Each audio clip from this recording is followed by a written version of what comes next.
हरे कृष्णा, हरे राम, राधे राधे भक्तजनों। क्या आप जानते हैं कि 2026 का पहला चंद्र ग्रहण भारत में कब लगेगा? क्या यह शुभ है या अशुभ है? क्या ग्रहण के समय पूजा करनी चाहिए या नहीं करनी चाहिए? आज की इस वीडियो में हम जानेंगे चंद्र ग्रहण से जुड़े धार्मिक रहस्य, वैज्ञानिक कारण और कुछ जरूरी सावधानियां। 3 मार्च 2026 फाल्गुन पूर्णिमा होली के दिन लगने जा रहा है साल 2026 का पहला और सबसे बड़ा चंद्र ग्रहण। और उससे भी बड़ी बात यह है कि यह ग्रहण भारत में साफ साफ दिखाई देगा। इसका गहरा प्रभाव आप सभी की राशियों पर पड़ेगा। यह जो चंद्र ग्रहण लगने जा रहा है, इसे ब्लड मून की संज्ञा दी जा रही है, क्योंकि यह ग्रहण पूर्ण रूप से दिखाई देगा। यह पूर्ण चंद्र ग्रहण है। इसे हम ब्लड मून के रूप में अद्भुत नजारे के रूप में देख सकेंगे और यही वो वजह है जिसकी वजह से चंद्र ग्रहण का इंतजार न केवल पूरी दुनिया के ज्योतिष पंडित बल्कि वैज्ञानिक भी बड़े ही बेसब्री से कर रहे हैं। जी हाँ दोस्तों, इस बार होली के रंगों के साथ साथ आसमान में भी एक अजीब सा रंग देखने को मिलेगा। मैं बात कर रही हूँ होली के दिन लगने वाले चंद्र ग्रहण की। साल 2026 की यह होली कुछ ऐसा ही संयोग बनकर आई है। ज्योतिष शास्त्र की माने तो होली और चंद्र ग्रहण एक ही दिन होना बड़ा ही दुर्लभ संयोग है। इसका असर न केवल हमारी कुंडली, हमारी राशि पर, बल्कि हमारे शरीर पर यानी कि बीमारी के रूप में, कर्ज में यानी कि धन दौलत पैसे रूप पर, और यहाँ तक कि शेयर मार्केट पर भी इसका पूरा प्रभाव देखने को मिलेगा। अब बात कर रहे हैं चंद्र ग्रहण होता क्या है। जब पृथ्वी, सूर्य और चंद्रमा के बीच आ जाती है और पृथ्वी की छाया चंद्रमा पर पड़ती है तो उसे हम चंद्र ग्रहण कहते हैं। वैज्ञानिक रूप से यह खगोलीय घटना है। इसे पूरी दुनिया के वैज्ञानिक और संस्थाएं जैसे इसरो है और नासा है, वे ध्यान से देखते हैं। इस दौरान हमें क्या क्या सावधानियां रखनी होगी और ऐसे में होली हम कब मनाएंगे, चलिए सबसे पहले हम यह जानते हैं। इस बार तिथियों को लेकर जो असमंजस बना हुआ है, जैसे कि हमारे हिंदू पंचांग के अनुसार होली का त्योहार फाल्गुन मास की पूर्णिमा तिथि को मनाया जाता है और साल 2026 में फाल्गुन पूर्णिमा की जो तिथि है, यह 2 मार्च की शाम से शुरू होकर 3 मार्च की शाम तक रहेगी। आमतौर पर जिस दिन पूर्णिमा की शाम होती है, उसी दिन होली का दहन किया जाता है। लेकिन साल 2026 में तो 3 मार्च की शाम को यानी कि पूर्णिमा की शाम को आसमान में चंद्र ग्रहण लगा होगा और ऐसे में शास्त्रों का यह अटल नियम होता है कि ग्रहण काल में कोई भी शुभ कार्य, पूजा पाठ या अग्नि प्रज्वलित नहीं की जाती। ग्रहण के समय किया गया कोई भी होली का दहन शुभ फल प्रदान नहीं करता बल्कि दोष पैदा करता है।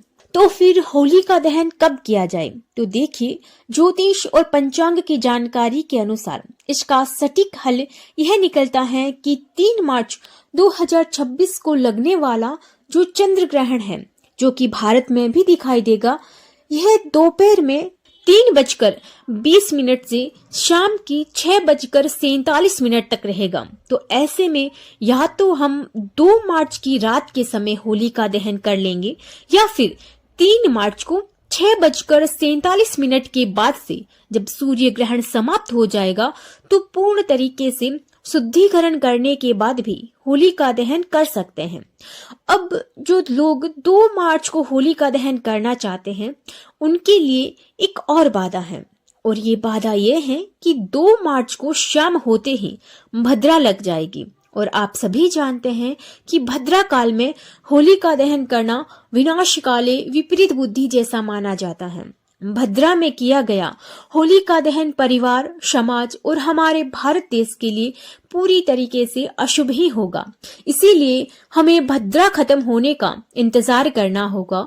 तो ऐसे में 2 मार्च को जो सबसे शुभ मुहूर्त है, वो है देर रात यानी कि 3 मार्च की रात में 12:50 से लेकर 2:02 तक।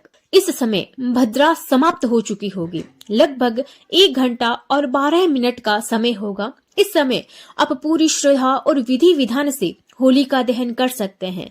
और अब आते हैं चंद्र ग्रहण के सूतक काल पर और चंद्र ग्रहण की सही टाइमिंग पर। तो देखिए 3 मार्च 2026 को लगने वाला जो चंद्र ग्रहण है, जो कि भारत में भी दिखाई देगा, ब्लड मून जिसे कहा जा रहा है, यह दोपहर में 3:20 पर शुरू होगा और शाम को 6:47 पर समाप्त हो जाएगा। और इसका सूतक काल 9 घंटे पहले से यानी कि सुबह 6:20 से ही शुरू हो जाएगा। बात करें अगर भारत में यह कहाँ दिखाई देगा, तो देखिए मुख्य रूप से ये पूर्वोत्तर राज्यों में जैसे कि असम, अरुणाचल प्रदेश, नागालैंड, मणिपुर, मिजोरम और पश्चिमी बंगाल में साफ साफ रूप से देखा जा सकेगा। और वहीं दिल्ली, यूपी, मुंबई और जयपुर जैसे अन्य हिस्सों में यह आंशिक रूप से शाम के समय में यानी कि सूर्यास्त के आसपास दिखाई देगा।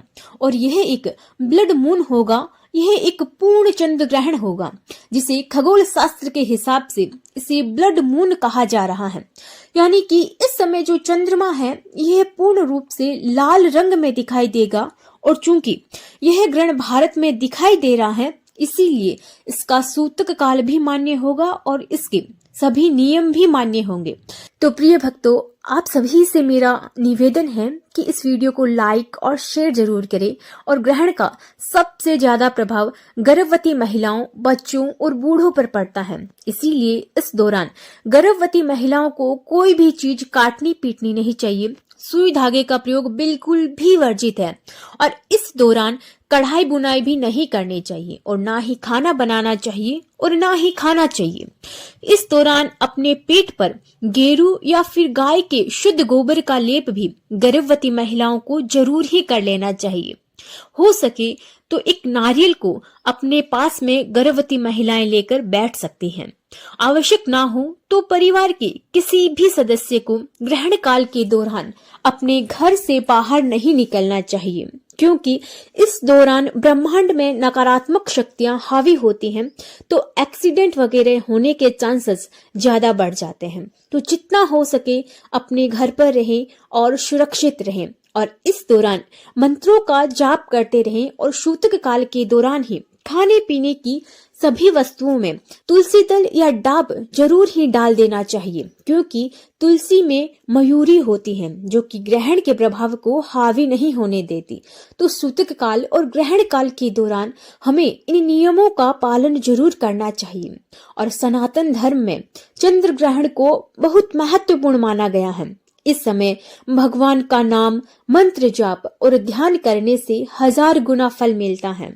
ऐसा माना जाता है कि ग्रहण के दौरान सकारात्मक ऊर्जा बढ़ती है और मन जल्दी एकाग्र होता है। इस समय आप ओम नमः शिवाय या फिर महामृत्युंजय मंत्र का जाप कर सकते हैं। तो आप इस वीडियो को लाइक करें, चैनल श्रीवाणी भक्ति को सब्सक्राइब करें और पास वाले बेल आइकन को जरूर प्रेस कीजिएगा। इस चंद्र ग्रहण के बाद हमें क्या करना है, तो देखिए जैसे ही चंद्र ग्रहण समाप्त हो जाएगा उसके बाद सबसे पहले हमें अपने घर की अच्छी तरीके से सफाई करनी है। नमक का पोंछा जरूर लगाइएगा और स्नान करने के जल में गंगा जल डालकर ही स्नान कीजिएगा, क्योंकि इस ग्रहण के प्रभाव से नकारात्मक ऊर्जा हमारे घर में प्रवेश कर जाती है। तो उसके लिए हमें नमक का पोंछा लगाना चाहिए। उसके बाद ही घर के हर कोने में गंगा जल का छिड़काव भी जरूर करना चाहिए। मंदिर के जो कपाट हमने बंद किए हुए थे ग्रहण काल के दौरान उन्हें खोल देना चाहिए और बाद में सभी देवी देवताओं को स्नान कराएंगे।